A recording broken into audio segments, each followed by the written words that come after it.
Good afternoon, everyone.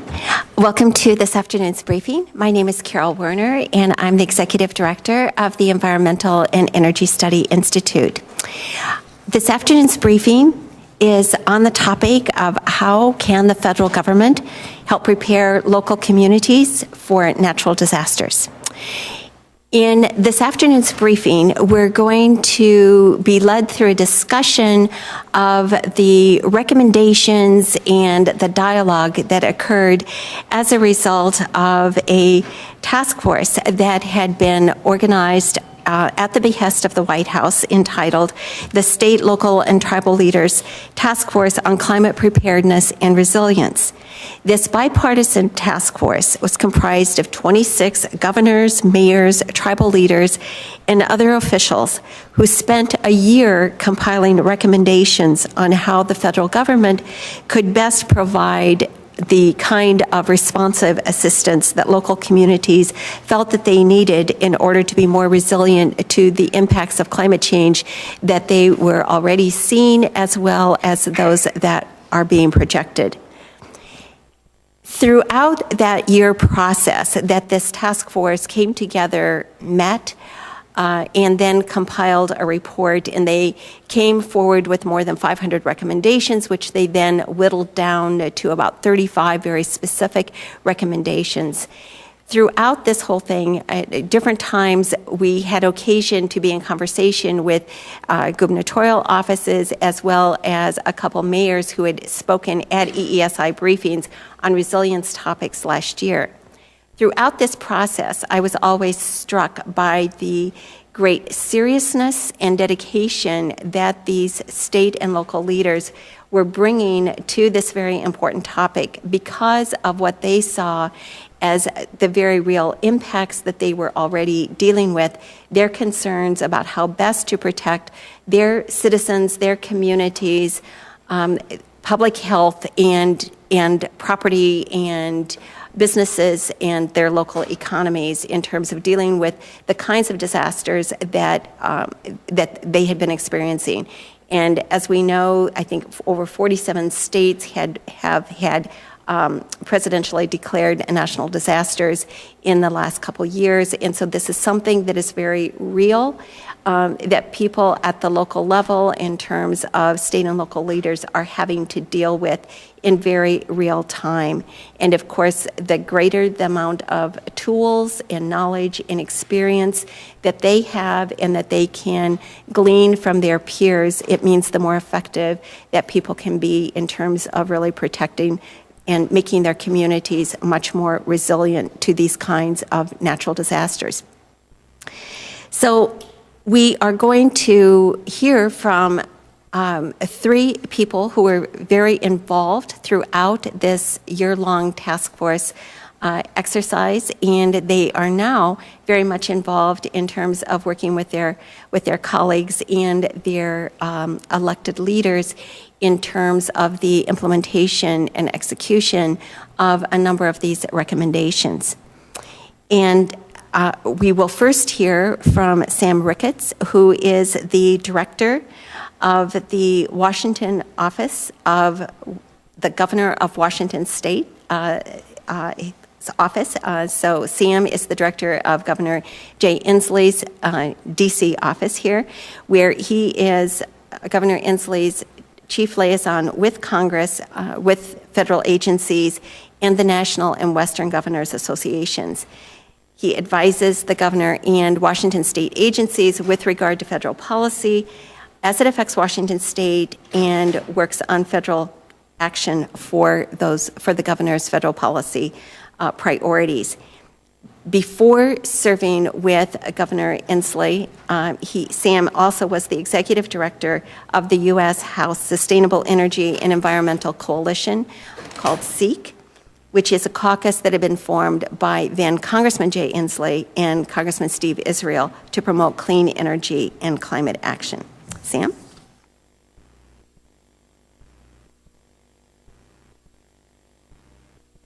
Thank you very much, Carol, and good afternoon, everybody. Thanks, Carol, for putting on this event. Thanks for all for being here to discuss this important topic, and thanks to EESI for its always excellent work. I look forward to participating. So just a quick note about myself, my work. I'm Governor Inslee's Washington, D.C. office guy. I'm the governor's federal-facing liaison out here based in Washington, D.C., handling federal affairs for the governor and for state government, sitting at the intersection of federal policy as it affects the state and vice versa. In this role, I participated as one of Governor Inslee's primary points on the climate task force that the president convened, and I'll say a word about that in a second. Quickly, a background on the White House Climate Task Force of the recommendations we're going to discuss today. The genesis of this came out of the president's climate action plan that he, of course, announced in the summer of 2013. Was to set up this task force. That led to a November 2013 executive order creating the task force, and that led into the selection of members in that fall in the first meeting, December 2013. As Carol mentioned, there were 26 members on the task force, 8 governors, 14 mayors, a couple of tribal officials and a couple of county officials from all over the country, all with varying degrees of varying perspectives on climate resilience, all with varying perspectives on how climate change is impacting their jurisdictions, but all with a very real appreciation for climate change being a reality and very much affecting their jurisdictions. It was a fascinating exercise. As Carol mentioned, it was a year-long deliberation. The officials met 4 different times, twice here in D.C., once in Iowa and once in L.A., and talked through a world of different recommendations and ideas they had for how the federal government could do a better job. The charter of the task force was to have these officials give direct recommendations to federal agencies on better ways they can promote investments, programs, regulations that better take into account resilience and help states and locals themselves better prepare for and build resilience to climate change. And as I mentioned, each of these jurisdictions is dealing with this. This wasn't an abstract or overly academic. I mean, it was certainly a comprehensive exercise, but it wasn't an abstract exercise. These are officials who are dealing with public safety, emergency preparedness, wildfire response, disease control, zoning laws, infrastructure vulnerabilities, and they're all already seeing climate change impact and have pretty serious costs in their jurisdictions. So they all come to the table and say, hey, we've got these costs we've got to deal with. We've got these outdated regulations we need to be more flexible to climate change. And it made for a very, very, very interesting series of discussions. And I think what ended up being a terrific worked product. As was mentioned, I think there was initially 500 recommendations that were boiled down into 35 concrete recommendations with some sub-recommendations under each. And those recommendations fit into 7 themes throughout the document and are organized under sort of 5 guiding principles that you'll see inculcated throughout each of them. I really encourage everyone to take a look at this. We're going to each of us talk about various elements of the recommendations that came out, but by and large, we're not going to get a chance to dive through the entire document, and I really do, for policymakers and for those here in D.C. and in the states and local government, to take a look at this document and what it can provide. I think that federal agencies are doing a very good job now working to implement these recommendations, but this is a policy roadmap, and I encourage all of you to take a deeper dive into these pieces. You could spend a lot of time with just each one of these recommendations, figuring out the various different ways that it can and should be implemented. A quickly word about climate change impacts in the Evergreen State, the state of Washington. We're already experiencing pretty serious and economically, environmentally devastating climate change impacts in the state of Washington. A few of them, these costs of which have already been projected to exceed about $10 billion a year to the state economy by 2020. A few of them, wildfires are becoming more devastating each fire season. Last year we had our worst wildfire in state history. Wildfires are anticipated to burn about twice as many acres as they do annually right now in the state of Washington by the 2020s, and maybe quadruple the acreage by the 2040s. I mean, it's pretty serious direct impacts from wildfires. Water supply and flooding. Washington State is interesting in that the state is bisected by the Cascade Mountains, and on the west side of the state, it's very wet. You all know about Seattle and rain. we're actually going to be seeing increasing precipitation on the west side of the state. So we're going to see increased flooding. We're already seeing increased flooding. We've already got communities who've been dealing with flooding for a long time. They're going to be seeing more of it. We're going to be seeing more mudslides. We're going to be seeing, you'll recall a very serious and very devastating, very tragic mudslide last spring in Oso in Snohomish County, Washington. We're going to be seeing all sorts of issues that come with greater precipitation on the west side of the state, while on the east side of the state, traditionally the dry, arid side of the state, it's only going to get more so. The projected declines in Cascade snowpack are going to lead to water supply problems, and that could have, of course, that, as you've seen this year in California and Nevada, is having all sorts of impacts on agriculture, municipal water supply, and the like. Also, we've got a robust shellfish industry in the state of Washington. We've got a great coastline. We've got the country's first or second largest estuary, depending upon how you measure it, in Puget Sound. Our shellfish industry is responsible for about $270 million in economic activity in the state each year, and increasing acidity levels in our coastal waters are actually already having pretty significant impacts on our shellfish industry. We've had shellfish growers have to move oyster larvae growing operations out of the state. We had some relocate to Hawaii because in parts of Puget Sound, the oysters are not actually able to form their shells because the acidity levels are too high. I'm actually wearing an oyster shell on my lapel here today. That's a direct economic impact from climate change that we've got to start getting around. And ocean acidification is an issue that I think all three, or Washington and California certainly prioritized in their membership on the task force, and others did as well. Certainly, Washington State Governor Inslee feel we needed to take action on climate change, both on resilience, but also obviously on reducing the emissions the greenhouse gas emissions that are driving climate change. We've also had a history of leadership on resilience in the state. Our State Department of Ecology in 2012 published a comprehensive statewide strategy for for climate change resilience. Our State Department of Transportation, using federal grant money, actually has conducted a statewide evaluation of vulnerabilities from climate change to our transportation assets. Our emergency management department has had eyes on this, and then a number of our local communities. City of Seattle has been a leader at the municipal level on climate resilience. So we came to this with a lot of background. Our intention was to share a lot of what we've done and what we know, what we've learned in our efforts with our sister states and cities, and also with the federal government to better shape federal policy. So bringing to the table a series of priorities. One, and I think, again, I just stated this, but I want to restate it. I think the first most important federal policy action that must be taken right now on climate change is to reduce the carbon pollution that is driving it. We can build all sorts of resilience capacity. We can adapt all we want. Ultimately, at the pace of emissions right now, we're not going to be able to adapt enough. We need to cut the thing off at the problem.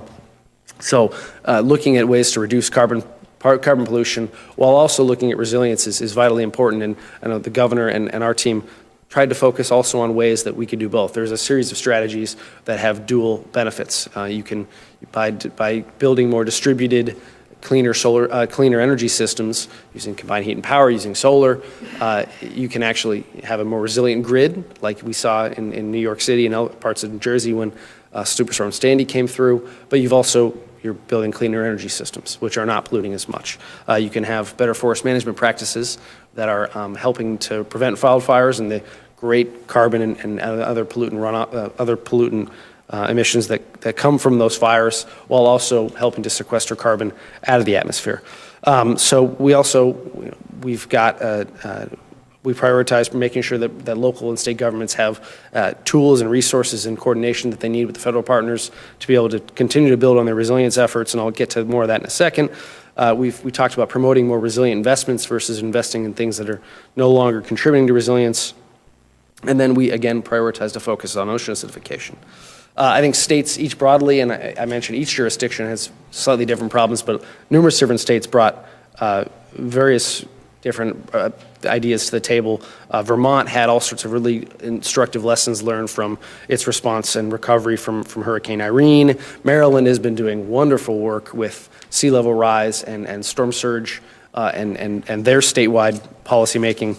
Hawaii and actually the territory of Guam both came to the table with very important recommendations that are unique, obviously, to islands in the Pacific, some of which are pretty darn low to sea level. Again, getting specifically to the recommendations, I kind of want to go over these quickly and talk about some of the main principles, the overarching themes, and then some of the specifics and where agencies stand and where they're going next. And I know my colleagues will likely expand upon these as well. I get 5 overarching principles that are inculcated throughout this. 1, require consideration of climate risks and vulnerabilities in all federal policies and practices. Seems like a significant undertaking, and it is. Seems like it also should be common sense, and it is. So that is an overarching principle. 2, and I spoke to this, maximizing opportunities for dual benefits, climate resilience and greenhouse gas emissions. 3, strengthen coordination and partnerships between federal agencies who are doing various siloed things on climate resilience, but also between federal agencies and with states and locals. There's still strong bridges to be built there. Provide actionable data and information on climate impacts and related tools.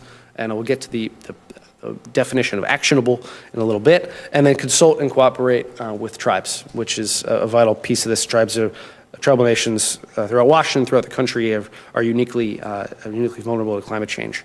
So quickly, 7 main themes of the recommendations. And I'll try and just give a quick example of each. 1, building resilient communities, incorporating climate change considerations into traditional programs to rethink their approach. A good example is develop and encourage adoption of resilience standards in siting and design of buildings and infrastructure. Should at least be done. The federal government itself can lead the way as a first mover there. 2, improving resilience of infrastructure, climate smart coastal and water infrastructure, use of green infrastructure. I mentioned clean energy systems. By having the federal government remove some of the roadblocks to property assessed clean energy financing, we again build some of those. Tap into a private investment to build some more distributed and cleaner and resilient energy systems. We're ensuring the resilience of natural resources. Natural resources are obviously vital to the environments and public health in our state, and also just particularly in the state of Washington, we have the best and most beautiful natural resources. We need to protect those, and they have their own economic benefits. We need to combat invasive species, integrated watershed management that looks at the whole river system, looks at the whole estuary, and not just a piece of it. Number 4, preserving human health and supporting resilient populations. A good example is building on CDC's Climate Ready States and Cities initiative. Again, there's already good authorities and programs out there that need to be further invested in or built upon. 5, supporting climate smart mitigation and disaster preparedness efforts. As I mentioned, some of the disasters and hazards that are facing the state of Washington. Each state and local jurisdiction probably has a little different, unique hazards facing them that are being furthered by climate change, but we need to remove barriers to rebuilding smarter, in a smarter way. I know Vermont had great examples of federal barriers they ran into when they tried to rebuild from Irene in a more climate smart way, and they couldn't because FEMA was telling them that wasn't compliant with the Stafford Act. 6, understanding and acting on the economics of resilience. There's a number of partners who need to be involved and more deeply engaged. The insurance industry is an example of one of them who has been engaged, and the federal government can better collaborate with them. 7, and finally, building capacity for resilience. Give states and locals better info, or maybe not give them better info, help them have the resources to better understand info that's out there or to create the information themselves, and I'll touch on this. Now we're again shifting to implementation. I just gave you just a very brief overview of the overall recommendations. I do encourage you everyone to dive into the document itself. CEQ is leading implementation. They've been the driving force on the report, and they're the driving force with federal agencies on implementation. Each individual agency has been, or a number of them have been tasked with pursuing implementation of pieces that they're falling under their jurisdiction, and they're obviously also having these conversations through the federal interagency climate resilience task force. But a few of the pieces that have been particularly of note: last week, FEMA announced that states from here out need to consider climate change as a part of their state hazard mitigation plan. Every state submits to FEMA a hazard mitigation plan that needs to be approved. Until now, only I think about 11 or 12 states that actually incorporated climate change considerations into their plans. FEMA is saying that's not good enough anymore. Again, this seems like common sense, and it is, but people hadn't been doing it. So FEMA, with the urging of this task force, is now making that official. Two, CEQ is finally moving to finalize the guidance that it had been working on for some years on how federal agencies need to incorporate climate change impacts and also greenhouse gas emissions from projects under NEPA review, under the National Environmental Policy Act. Again, it seems to make sense that the country's overarching national environmental policy, NEPA, which has been around since the early 1970s, should incorporate climate change and greenhouse gas emissions in its reviews, but again, it wasn't in place. And so now CEQ is moving to finalize that guidance, which I think they should be doing in the coming months. Again, at the urging of Governor Inslee and at the urging of this task force. HUD is out with this National Climate Resilience or National Disaster Resilience Competition, a $1 billion opportunity for states and counties to take advantage of as they seek to look at past disasters and build resilience towards future disasters, particularly with an eye towards climate change. There are other pieces of this, particularly in the West. The WGA, at Governor Inslee's urging and stemming from this task force also, is taking a look at wildfires. Western states are being eaten alive by wildfires, not just in Washington, but across the West, and we're increasingly talking amongst each other and with FEMA about looking at better ways that FEMA and federal agencies can provide support for recovery and response and long-term recovery for communities impacted by wildfires. But there's plenty more to be done. Most recommendations had an eye towards executive action. I think you can all appreciate why, but goodness knows there's plenty of work here. We are here in the Senate, and there's plenty of work that Congress can be doing. One thing is investment. A lot of the programs already exist, and they just need to be better funded. But Congress can play a vital role, again, in digging through this report and finding ways of furthering the work of the agencies or pushing agencies to do better on climate resilience. One key thing that I want to get to, and I mentioned we talk about actionable, is not rebuilding the wheel. And this was something that our team tried to bring to the table a lot throughout these conversations. We in the state of Washington have done a lot of work to invest in climate resilience and understanding how climate change is impacting the evergreen state. We've created the University of Washington Climate Impacts Group, which is a phenomenal group housed in the state's one of the state's public universities that has been understanding these impacts and actually boiling down to a very specific level in counties and local jurisdictions about how climate change is impacting the state and its communities. So we don't always just need there to be new platforms put forward, new hubs announced, but rather to find better ways of understanding what the individual communities actually need and what influences their decisions on things that climate change would affect, and then meet the needs and help people understand how they can use these tools. So what is actionable? And I think that's the point of the task force in this report is figuring out what local communities are actually going to need in order to build community resilience plans, or in order to simply make better decisions about how to site zones and how to prepare for climate change. It's better info. I think we still need better info on what info local communities and states are looking for, but that is a top-down as well as a bottom-up partnership. Again, looking at current authorities, there are a host of programs that are already out there that can be tweaked or worked better. The Stafford Act in FEMA, the Coastal Zone Management Act, that can be used or expanded upon to work to better address climate change, and then more education. We need to get out there. We need to be talking with, the federal government is a great liaison through each of its agencies of getting into the communities of whether it's executive leadership of state agencies, of municipal agencies, of county agencies, and explaining, hey, this is the climate impacts that are coming to your region. If you want to know which ones are coming to your particular town, we should probably have a longer conversation. But start getting wise on this stuff, because it's coming, it's already here in many places, and it's becoming very costly. So this has been a terrific undertaking. I know the governor was very appreciative of the opportunity to serve on the president's task force. I think it provided us with the opportunity to learn a lot from our sister states, and we hope vice versa. We look forward to continuing to work with the federal agencies on continued implementation of the recommendations. So thank you, Carol. Thanks everyone for being here.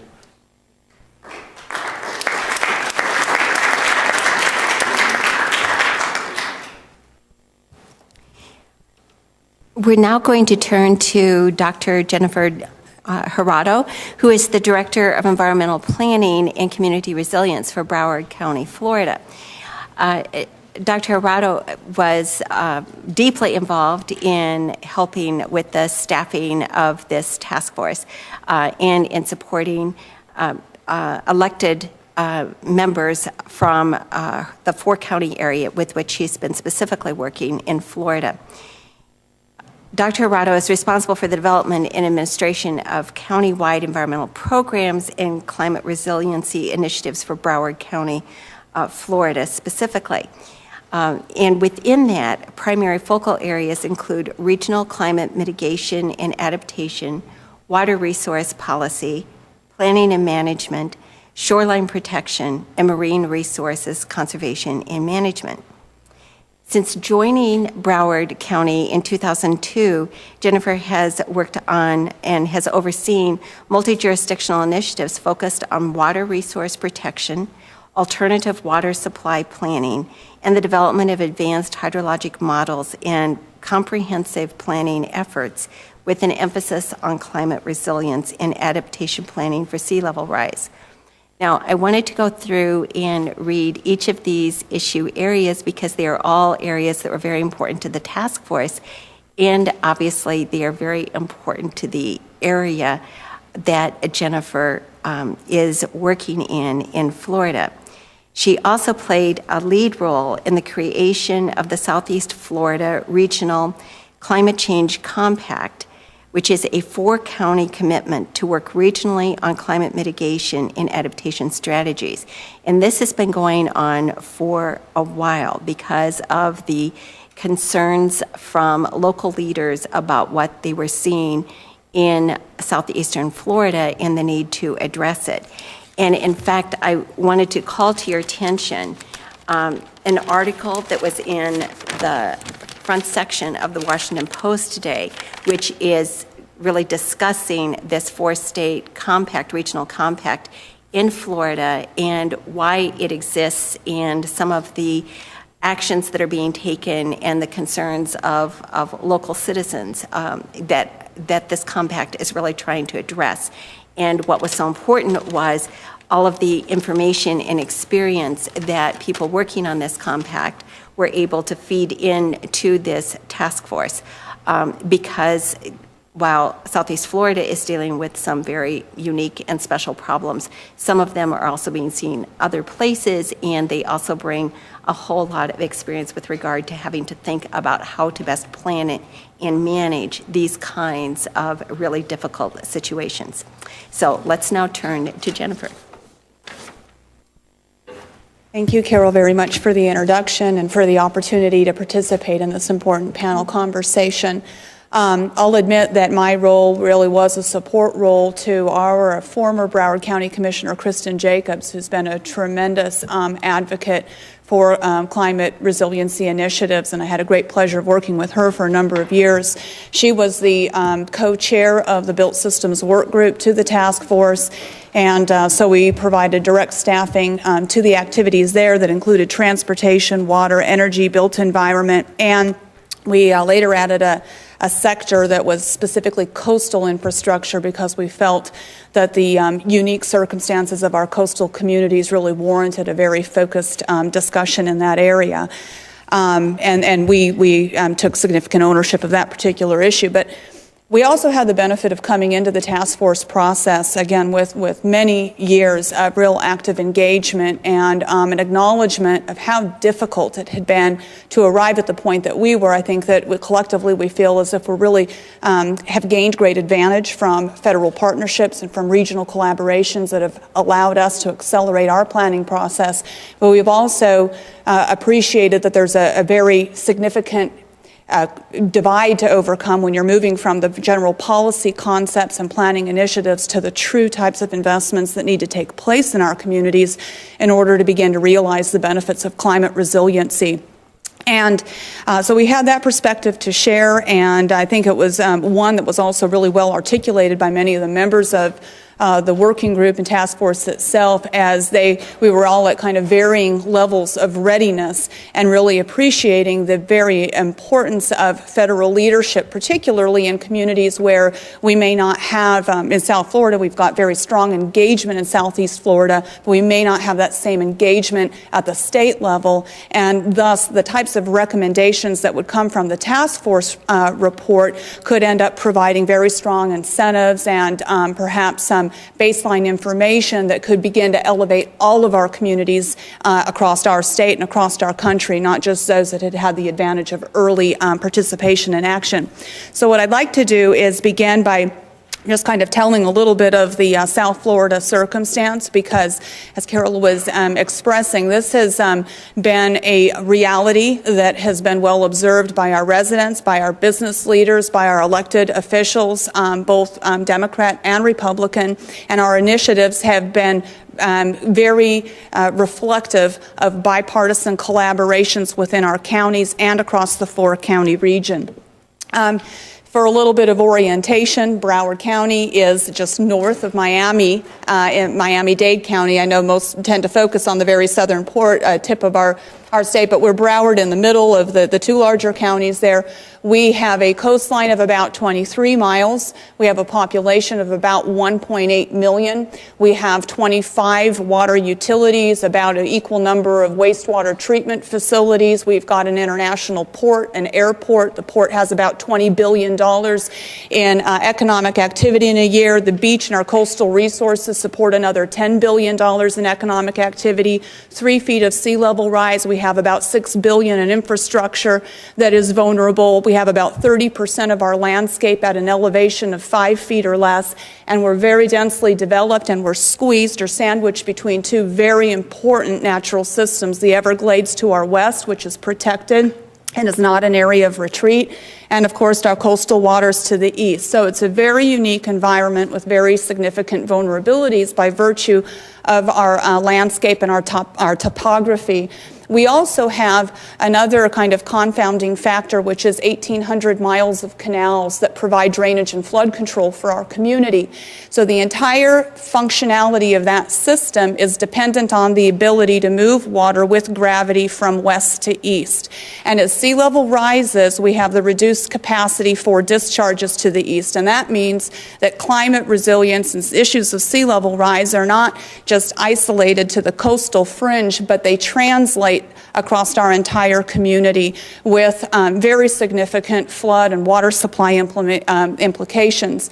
And the other element that I would like to raise early as well is that it's not just a matter of sea level rise influences as we look at storm surge or overtopping of seawalls, and I'll share some of those pictures, but it's also about water coming up from beneath our feet.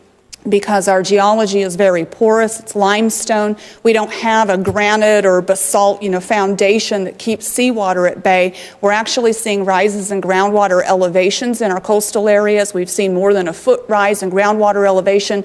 And when you only have 5 feet of separation between your surface and your groundwater, that's your flood protection. So you're losing, 20% of the flood protection with a foot of sea level or groundwater rise beneath our feet, and it has implications for water supply. So I'll share with you some of these graphics, and I know that many have observed the images of high tide events, but you can truly see how dramatic this is. There is absolutely no distinction between a waterway and your roadway. This is the type of flooding that occurs multiple times a year for several days at a time.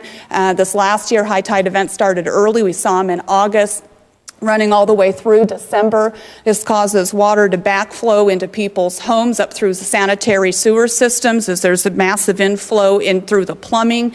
There's massive inflow through stormwater infrastructure. Communities that are not immediately adjacent to waterways have the same vulnerabilities. We see backflow for this type of stormwater infrastructure that's designed to move rainfall off the landscape. It ends up serving as a mechanism whereby tidal waters can flow inland. So this is saltwater flooding on a piece of property that is not waterfront.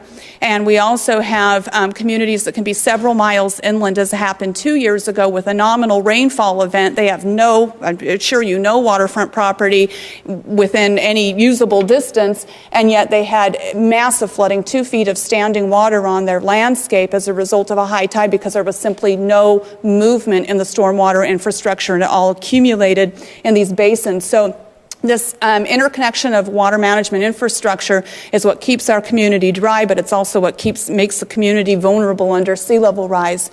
The issues also relate to extreme weather events.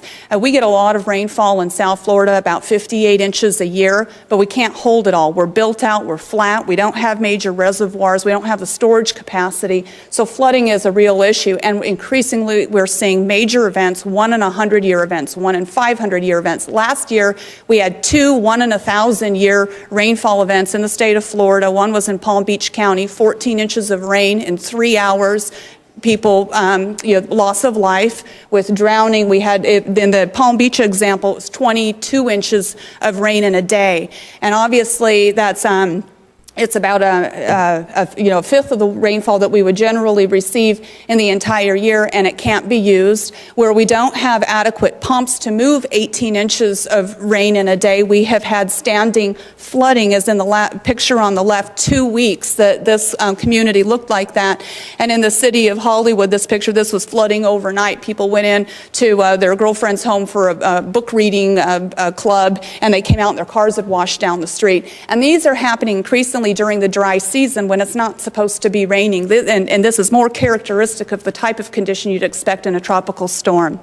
We're also seeing increased impacts to infrastructure. South Florida did not have a direct hit from Sandy, but the onshore prevailing winds coupled with extreme high tide eroded the beaches, so we didn't have any buffer when the next winter storm came through that consisted of onshore winds and high tide, and overnight we had 4 blocks of A1A, which is an emergency evacuation route, collapse, and the restoration of this project was about $24 million, just 4 blocks. And we did end up building back with resiliency. We raised the road, we pushed the road back, we reduced the number of lanes, we created additional buffers, we put in beach dunes, all of the necessary elements of resiliency when you're trying to maintain an emergency evacuation route, but it really did underscore the type of impacts that we see with rising seas. And we've experienced about 9 inches of sea level rise in South Florida in the last 90 years. This next picture shows an issue that relates to water supply, and this is something that many individuals are not cognizant of regularly because miraculously water just arrives at our homes. But in Broward County, we have a severe issue relating to saltwater intrusion. Many will argue, well, that's because you've overutilized the resource, but it's really not the case. I mean, clearly there are significant water demands that have contributed to that over the time, but our withdrawals from the aquifer have been capped since 2006. We have partnered with the USGS in very advanced hydrologic modeling to ascertain the amount of saltwater intrusion that's attributed to sea level rise. It's accelerated the movement by about a factor of 2. And based upon the unified sea level rise projection that we've collectively agreed to use in our region for planning purposes, we anticipate that we will lose about 35 million gallons per day of water supply capacity by about 2060. That's about 40% of our coastal capacity, and that's important because all of the treatment facilities associated with that water supply, they're adjacent to the sources. So this type of issue requires it's between $300 and $400 million to rectify if we're able to count on the same water source being available. If we're moving to alternative water supplies, it's quite a bit more costly.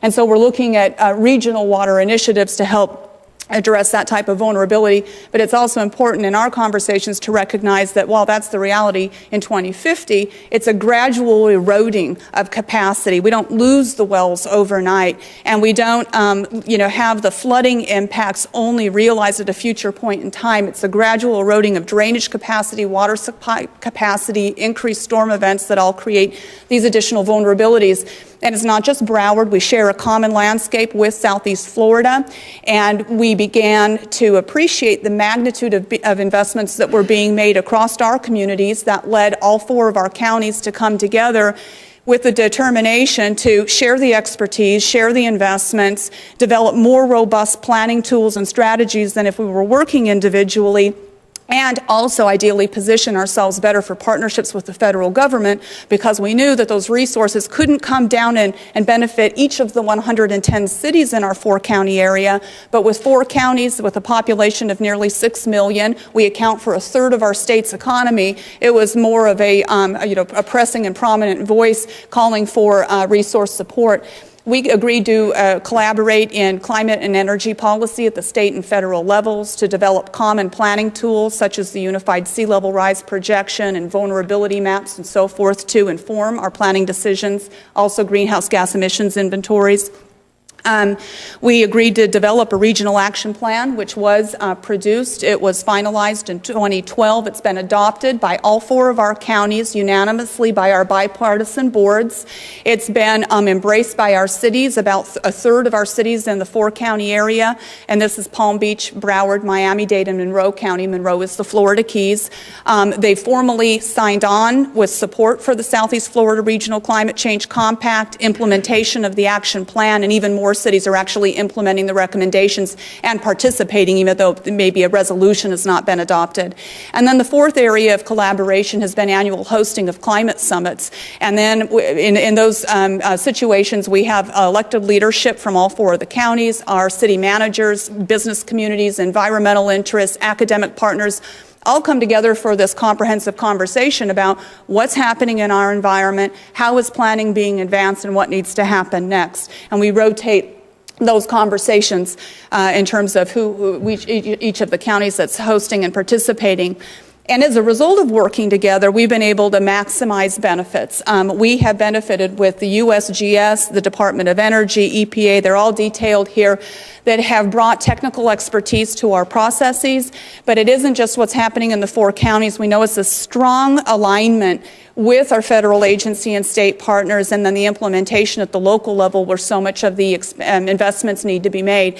And that's really where the task force report comes into play. We know that we've been able to gain significant advantage because of the partnerships that have been enjoyed. Many of our communities have not had that same benefit. They don't have the resources. They don't know where to start. They don't know what's the best data.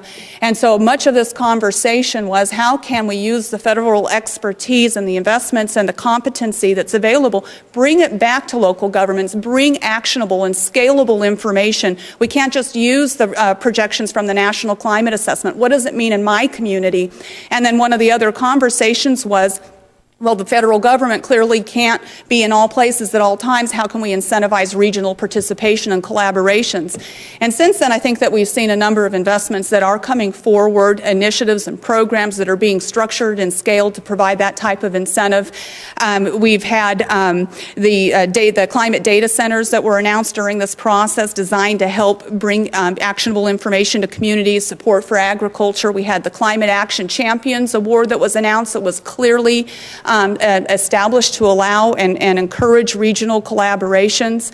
It's really about also ensuring that the information that is being provided can help guide state policy as well. And it's not, while the resources are critical at the local level, local governments are also precluded from doing a great deal by virtue of state policy. So how can the federal government encourage states to take a more proactive stand and align their processes with the progressive planning and the type of accountability that's prevalent throughout the local governments, but needs to be more and better supported by all of the variety of state investments. So the task force report and the recommendations that we've seen evolve as of late, including the flood standards, are very important. We've expressed support for those flood standards, for the clean carbon rule, for natural systems infrastructure that's advanced by principles advanced by the EPA, the NEPA guidance that incorporates climate mitigation and adaptation are all critical mechanisms for ensuring that climate resiliency is part of programs, that federal programs are expanded to directly support and require climate resilient investments, and that they're broadened in a manner that are more responsive and modern to the types of challenges that we're realizing today, that there's a great deal that needs to be enhanced. So we look forward to continuing to see the rollout of the executive orders that are supporting implementation of the recommendations. They were clearly advanced out of a great need and a realization that the federal government has a responsibility and local governments have a need for those, for the expertise and partnerships that will collectively advance resiliency and protect our communities and our economies. And hopefully South Florida serves as a really good model of how we can be more effective in working at those levels and scales of collaboration through local government and state and federal. Thank you.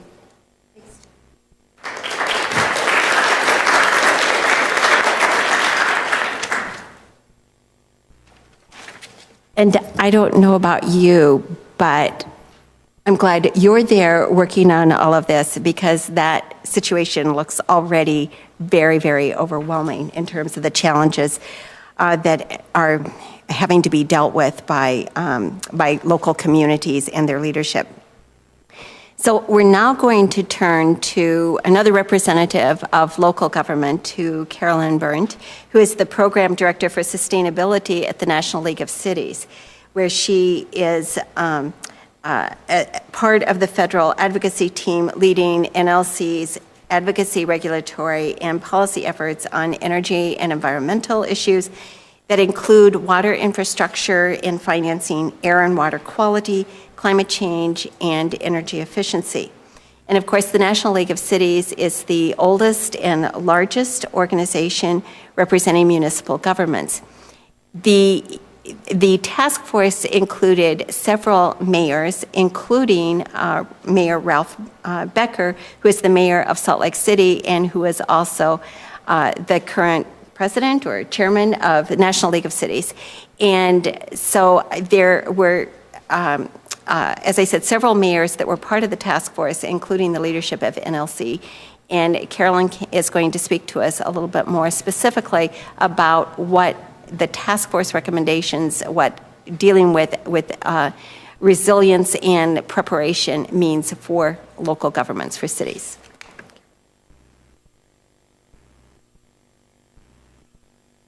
Thanks, Carol, and happy to be here today, and thank you all for joining us. Yes, as Carol mentioned, NLC works, we serve as a resource and advocate for about 19,000 cities and towns. We work through 49 state municipal leagues, and representing really about 218 million Americans. Sustainability is one of the key issues for NLC, both in federal advocacy and in our research team. Where we have the NLC Sustainable Cities Institute with best practices, model policies and ordinances, and research on the various topics within sustainability. Really, as we've heard, local governments are seeing the effects of climate change and extreme weather, and they're taking action. And of course, there are regional differences to the impacts. Here you have the two extremes on water quality and supply. We know climate change will exacerbate existing water challenges and create new challenges for local governments and communities. Local governments are leading the way on energy efficiency, sustainable infrastructure, water management. Really need the federal support to amplify these programs, and that's where the recommendations come in. Specifically, I think broadly, local governments are looking for help with capacity building, help with regional coordination and planning, disaster planning and response, and resources and tools and data to help with vulnerability assessments, decision making, developing and implementing long-term mitigation, adaptation, resilience plans. And so why do local governments care about the task force recommendations? Local governments are the first responders to emergency situations. They prepare in advance of emergencies, they respond to those in need, and they're there for the recovery process. I wanted to spend a little bit of time just talking about 3 of the cities that were represented on the task force, Houston, Fort Collins, and Salt Lake City. I'm going to give a little bit about what each of these cities are doing and kind of what the recommendations, perhaps are most important. So Houston is a large community, about over 6 million, projected to grow to 7 million by 2020. Their main focus is on reducing greenhouse gas emissions as their population is going to increase. Their climate impacts, again, are the heat and drought, storms and floods. So what are they doing? They've replaced all their streetlights with LEDs. They're focused on energy efficiency, improving the energy efficiency of buildings, growing their hybrid fleet, municipal fleet, purchasing renewable energy for municipal buildings, advancing electric vehicles, and installing solar meters, solar parking meters. They also have an aggressive bike sharing plan, a bike sharing system, and they've started a comprehensive bike plan, a study. And this is a $500 million public-private partnership where they're going to further build on their system of bike paths and trails, which I have a slide on in a minute. This is not only for recreation, but it's also about mobility. I mentioned reducing greenhouse gases. Obviously, the transportation is a key here. Oh, whoops, forgot I had 3 on one slide. Fort Collins is really a story about fire and flood. There was a 2012 High Park fire, which burned about 80,000 acres, and that was really a precursor to the 2003 flood. The fire changed their landscape around Fort Collins. It caused erosion. Since the fire, there's been an increase in erosion, debris flow, flash floods, and it destroyed their natural infiltration system, which they had to spend $2 million to rebuild, to build a structure that was destroyed from the fire. So again, the disaster preparedness and recovery recommendations from the task force are really important here. As was their peer-to-peer learning with the state of Vermont, which really they credit, the state and the city both credit with helping to speed up the recovery process from the 2013 flood. But really, it was the lessons learned from the 1997 flood, which was a greater than 500-year event. And incidentally, the 2013 flood was only a 50-year event. Lessons learned from that really helped them minimize the damage and the impacts.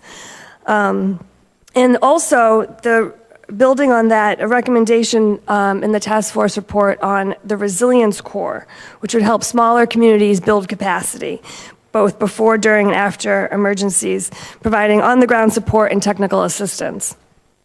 You may have seen in the news recently that Fort Collins this month adopted an aggressive climate action plan to reduce greenhouse gas emissions by 80% by 2030, which is a full 20 years ahead of the other communities that are by hoping to reduce greenhouse gas emissions by that much by 2050.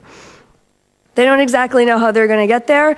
I think there's a lot of technological advances that need to happen, but it's more than just a partnership with their utility, it's a community-wide effort. And then finally, Salt Lake City, as Carol mentioned, Mayor Becker is our president this year of National League of Cities, and he's been really engaged both in his community, very active in his community on these issues, and for NLC. There haven't been any major climate disasters in Salt Lake City, but nonetheless, they are doing vulnerability assessments and strengthening their emergency planning and response. This will reduce the risk to their citizens and minimize costs for any future events. So again, the pre-disaster training and response and recovery are essential.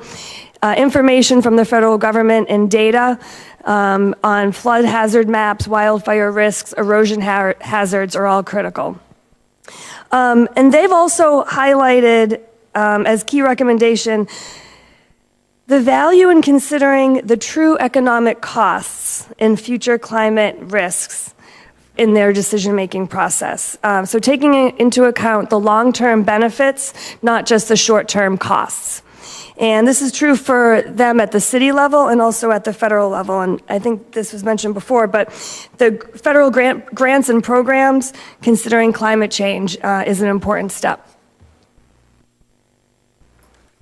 Okay, and then I just wanted to talk about 2 other recommendations that I think are really going to be critical for local governments. The first one is PACE. Reforming policies to allow Fannie and Freddie to accept mortgages with PACE loans. I think this would be a game changer for cities, a game changer for energy efficiency, renewable energy. We know commercial PACE projects are thriving across the country. I think there's 13 states with active programs. Residential PACE is happening in California. The state was able to set up a loan loss reserve fund in a handful of other states. But this, we know saves homeowners money, improves property values, stimulates the economy, and improves the housing market. There's also a pilot program in California with HUD to look at PACE projects for multifamily housing. And I think this would have, if that program is successful, that could have positive implications for PACE programs nationwide. And then the other recommendation I just want to highlight quickly is that of green infrastructure, supporting green infrastructure, incentivizing green infrastructure. And here we have Chicago. This is obviously a green roof, but they're doing a green alley program. They're looking at their tree canopy and not only increasing their tree canopy, but looking at which trees are able to be planted in Chicago. And it's no longer the cold weather trees, but it's more of the southern trees that are warmer weather. This has dual benefits, again, mitigating effects of increasing temperatures, stormwater management, increasing energy efficiency, and lowering energy costs. And here's another green infrastructure project in Houston, a large-scale project. The Houston Byways, the Bayou Greenways Initiative is, again, $220 million public-private partnership to add 1,500 acres of new green space and 150 miles of trails to add to their 540 miles of existing bike trails. This is also a quality of life project. They did a benefits study and found the total measurable annual benefits of about $117 million, and not including all the benefits that you can't readily calculate. But again, Houston's focused on air and water quality and reducing flooding and stimulating the economy, all through the green infrastructure project here. This is just another city, Eugene, Oregon, where there's a fire and flood push and pull. Again, hazard mitigation, planning, disaster preparedness, emergency response, and vulnerability assessments, all looking at the climate risk to the community. Okay, so cities can lead, cities will lead. Whether this is kind of our theme as we're looking forward to the UN negotiations in Paris on the climate talk. Cities will be at the center of the stage in this negotiations. We sent a delegation to Stockholm 6 years ago, and it was really all about the national governments.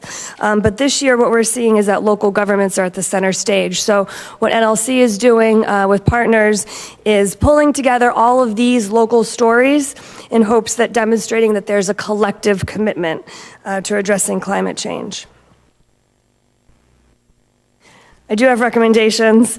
The administration is taking positive steps to implement the recommendations of the task force. We expect and hope to see more in the next 2 years, but there are important roles for Congress as well. And I'd be remiss if I didn't talk about tax-exempt status for municipal bonds. It's the main source of funding infrastructure projects. Without this, local governments will pay more to finance projects, leading to less infrastructure investments, fewer jobs, and greater burdens for those that have to pay higher taxes and fees. We need more financing tools, not less, and we have to be smarter with what we have, especially in terms of improving infrastructure and rebuilding our communities to be climate resilient. And second, I want to mention the Portman-Shaheen bill, a broad, comprehensive bill on energy efficiency.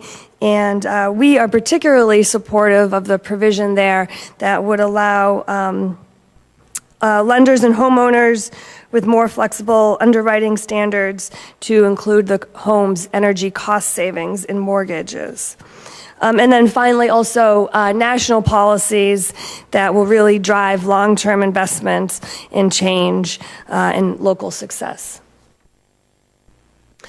And local governments are taking action, cities are taking action every day, and this will save lives, strengthen local economies, save taxpayer dollars, and build preparedness for future events. Thank you.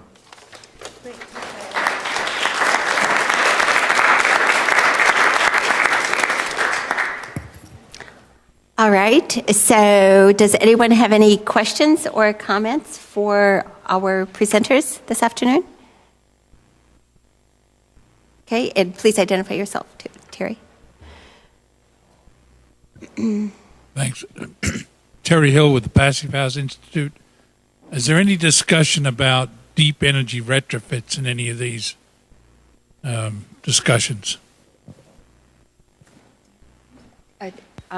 Deep energy efficiency retrofits. Carolyn, do you know in terms of any particular city action on that front?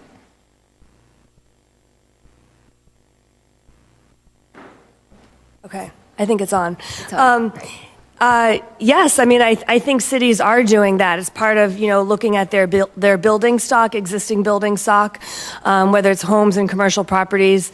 A lot of cities are engaged in the energy retrofits. And I think a big push on that came from the Energy and Conservation Block Grant that Congress funded through the Stimulus Act. But yes.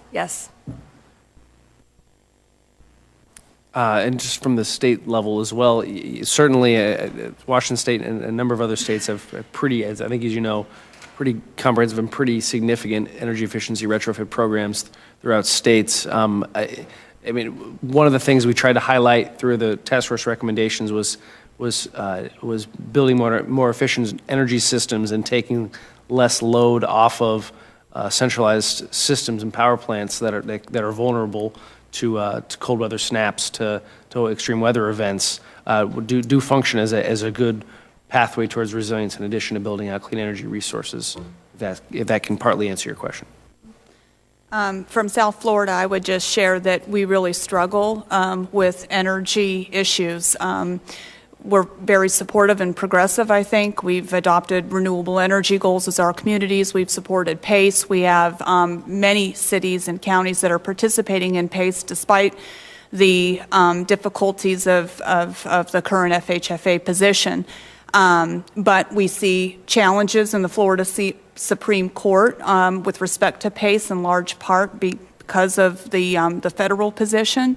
In addition, we've had energy efficiency standards eliminated by our Public Services Commission for our large energy utilities, and we've also had rebates for solar initiatives eliminated at through the state program, and we're in the final year of those that are being offered at the utilities, and feed-in tariffs have been eliminated in some areas also.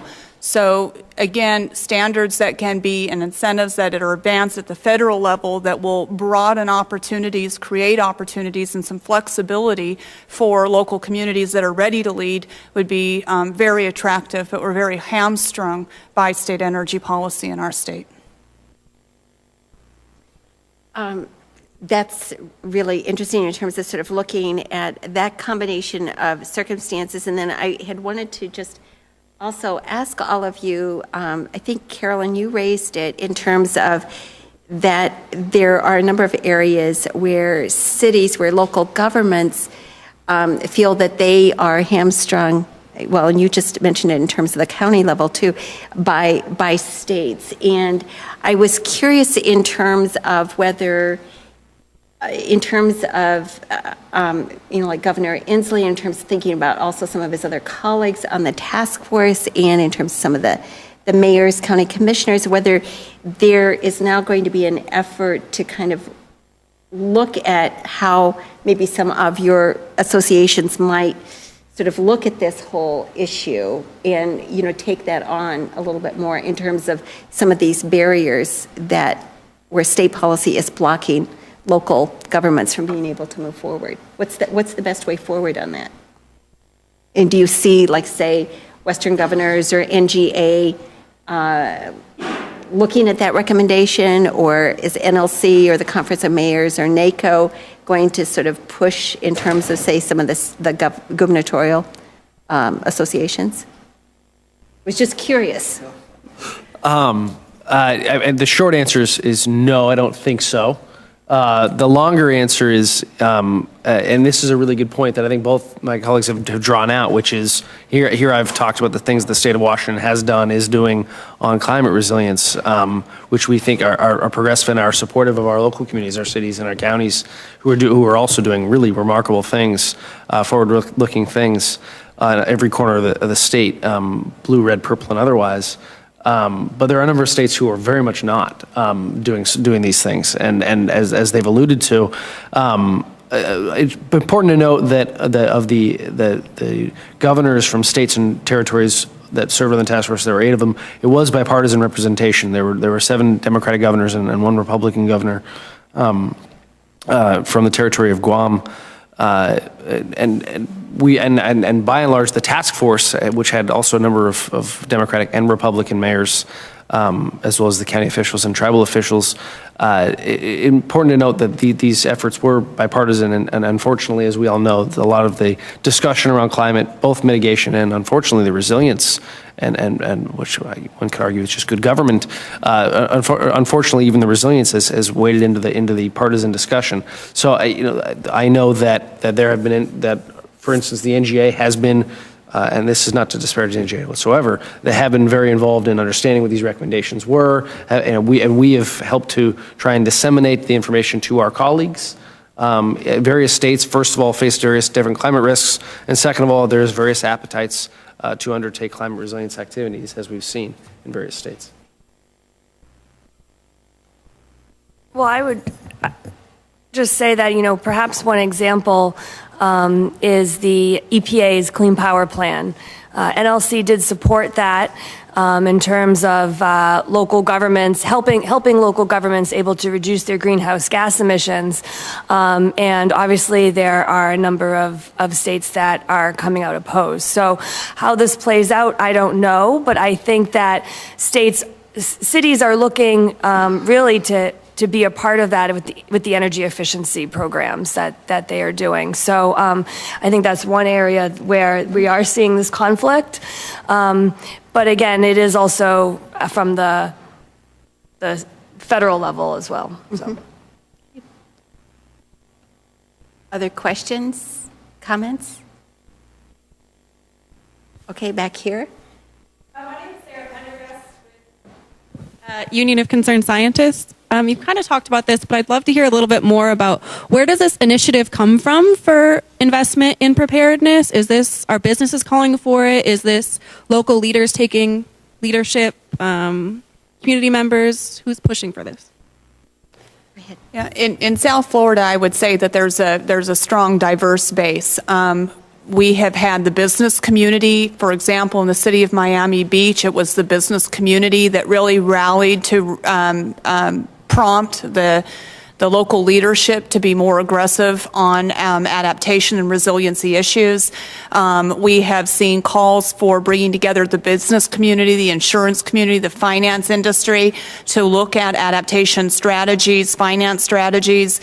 But there's also strong support from the homeowners who are realizing those impacts. We had one community where, as a result of what was now this very chronic high tide flooding, that they negotiated with the city to fund at a cost of about $300,000 retrofit of the stormwater system with some technologies, and that if that played out, then the city would reimburse them and then utilize that as a more comprehensive strategy. So residents are looking for engagement. We've had business owners that have had $50,000 in flood loss with high tide repeated. Maybe it's in their business and in their residence. So I think collectively there's an appreciation that there needs to be these investments in infrastructure. That's the role of local government, and there's a stronger appreciation that the avoided losses of those impacts are going to be a wise investment, short and long term. Jennifer, could you talk a little bit more about the role of the insurance industry and how they are responding, or what kinds of actions they're taking? Well, the insurance industry, largely the engagement has been through the reinsurance, and obviously they've been undertaking very comprehensive risk assessments. We know that they've got extensive data sets and are well aware of what those risks are, and climate impacts continue to escalate in terms of the potential losses. In terms of the local insurance market, Florida's insurance is quite different from others. We have very stringent windstorm requirements, and we have state underwritten policies. So I think that the major influence is apt to come with the flood insurance. Of course, we saw the conversation that evolved with the Bigger Waters Act. We're seeing modified flood maps that are showing enhanced risks in these very vulnerable areas, and individuals are starting to think about whether insurance will be affordable long term, will there be a market for that real estate long term, and I expect that the combination of losses and insurance rate hikes will end up being one of the drivers in terms of what happens to some of the more vulnerable communities, even absent, the longer term predictions. There will be some adjustments in the shorter term.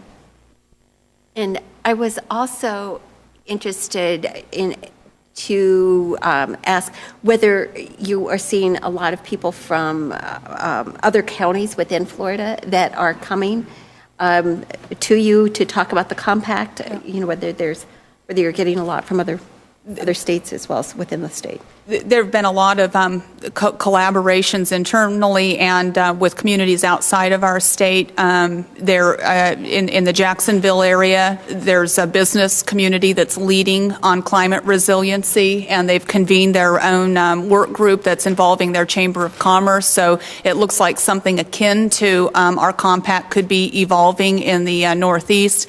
In the Tampa area, there seem to be conversations too about organizing regionally, and we've participated in a lot of conversations with communities nationwide that are all, many are also looking at regional collaborations, but they have different structures based upon, their own geography and governance structures. And so I think that it's increasingly becoming evident that the challenges are too great to undertake individually, and there's a great deal of virtue that comes in sharing information, sharing experts. We don't have to replicate the same technical team across all the counties. We can share staffing, and there's an acceleration in process that comes. We have more robust work products. There's a greater tendency to be able to piggyback on the work products of others, and it's really allowed, and others I think have seen that there's an acceleration that comes in planning and being able to also garner community support when you bring forward ideas that are reflective of a very much larger geographic area and political commitment.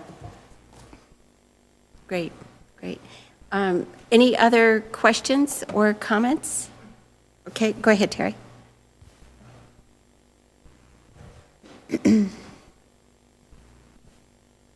The insurance industry has come up with its own building codes. Fortified, or what I think the name or the acronym is. Are you seeing much of that deployed in Florida? The situation in Florida is, again, one in which we have very restrictive environment as it relates to building codes. In South Florida, we were successful in negotiating a very special part of building code for high wind velocity zone that includes Palm Beach and Broward counties. But there are restrictions on advancing building code and any energy code standards that would be more strict than the state standard. The state's building code lags about 3 years behind the federal building code. So I know there's this international building code that has many attractive measures. And I believe that all in all, there's a movement to integrate a lot of that into the Florida code. But there's a lag, and it's requisite. It's a requisite state process. Which is another issue that happens since a lot of these codes have to be approved at the state level. So, okay. Let me just ask, are there any particular other points that any of you wanted to raise? as you look at this and as the recommendations move forward. Okay, terrific. And so I want to thank you all for coming. Hopefully you will all look at the task force report, think about what it could mean in terms of your local communities, if you're with a federal agency, or in terms of thinking about state government. And I think there was a fact sheet outside that basically summarizes the recommendations of the report. And I also want to remind everyone that on April 20th, we'll be holding a second briefing with regard to recommendations in the report, but that briefing will really focus on recommendations coming from tribal leaders and looking at impacts, implications that they see, and with a special look at some of the situations that tribal leaders are dealing with in Louisiana and how they are planning to move forward. So I want to thank our panel very much for all of your hard work and all of the information that you gave us, which was a lot. So, and please feel free to take advantage of them because they're all wonderful resources, and join me in thanking them all very much.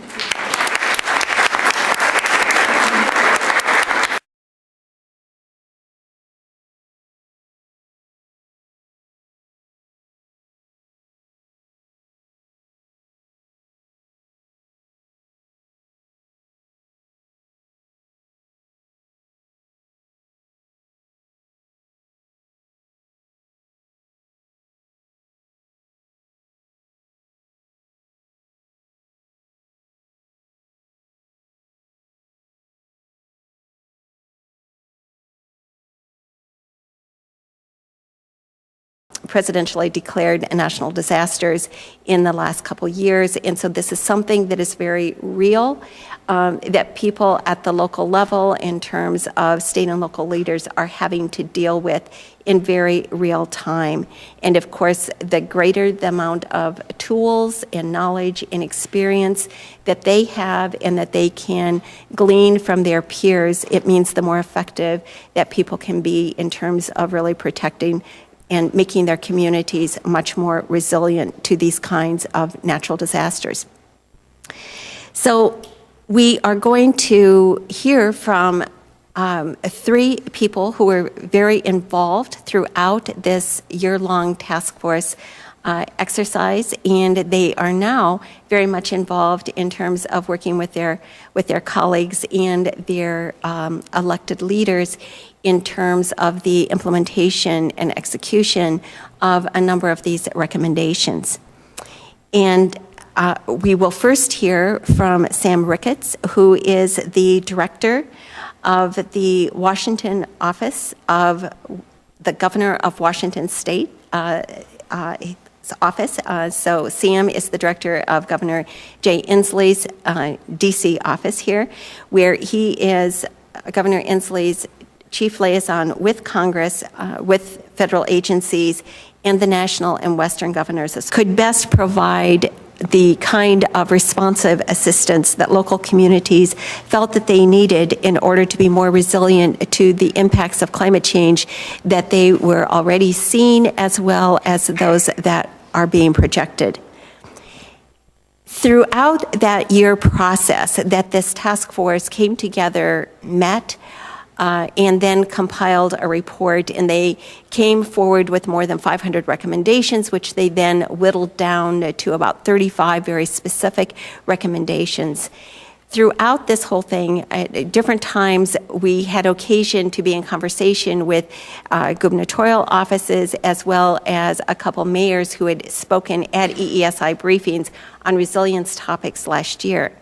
Throughout this process, I was always struck by the great seriousness and dedication that these state and local leaders were bringing to this very important topic because of what they saw as the very real impacts that they were already dealing with, their concerns about how best to protect their citizens, their communities, public health, and property and businesses and their local economies in terms of dealing with the kinds of disasters that they had been experiencing.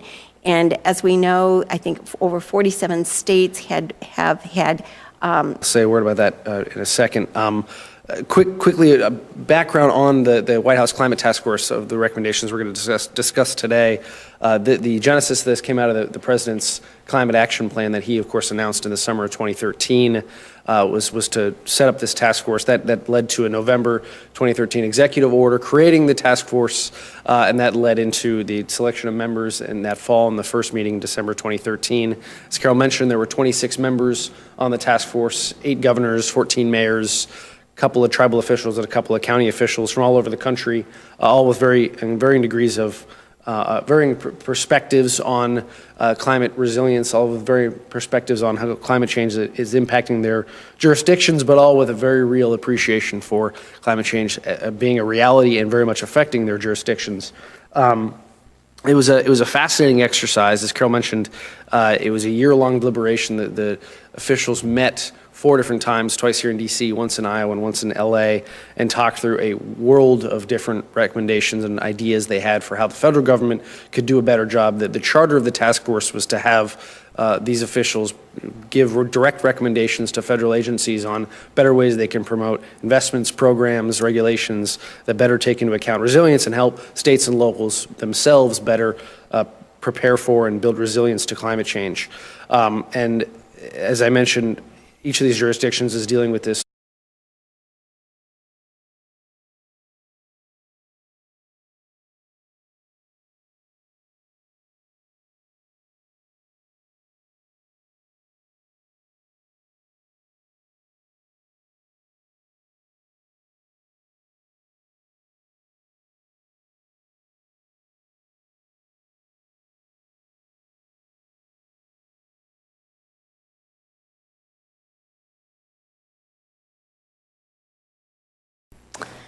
Good afternoon, everyone. Welcome to this afternoon's briefing. My name is Carol Werner, and I'm the Executive Director of the Environmental and Energy Study Institute. This afternoon's briefing is on the topic of how can the federal government help prepare local communities for natural disasters. In this afternoon's briefing, we're going to be led through a discussion of the recommendations and the dialogue that occurred as a result of a task force that had been organized at the behest of the White House, entitled the State, Local, and Tribal Leaders Task Force on Climate Preparedness and Resilience. This bipartisan task force was comprised of 26 governors, mayors, tribal leaders, and other officials who spent a year compiling recommendations on how the federal government associations. He advises the governor and Washington state agencies with regard to federal policy as it affects Washington state, and works on federal action for the governor's federal policy priorities. Before serving with Governor Inslee, Sam also was the executive director of the U.S. House Sustainable Energy and Environmental Coalition, called SEEK, which is a caucus that had been formed by then Congressman Jay Inslee and Congressman Steve Israel to promote clean energy and climate action. Sam?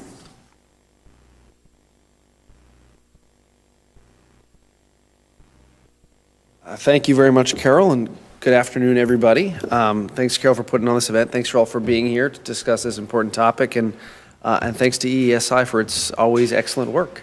I look forward to participating. So just a quick note about myself and my work. I'm Governor Inslee's Washington, D.C. office guy. I'm the governor's federal-facing liaison out here based in Washington, D.C., handling federal affairs for the governor and for state government, sitting at the intersection of federal policy as it affects the state and vice versa. In this role, I participated as one of Governor Inslee's primary points on the climate task force that the president convened, and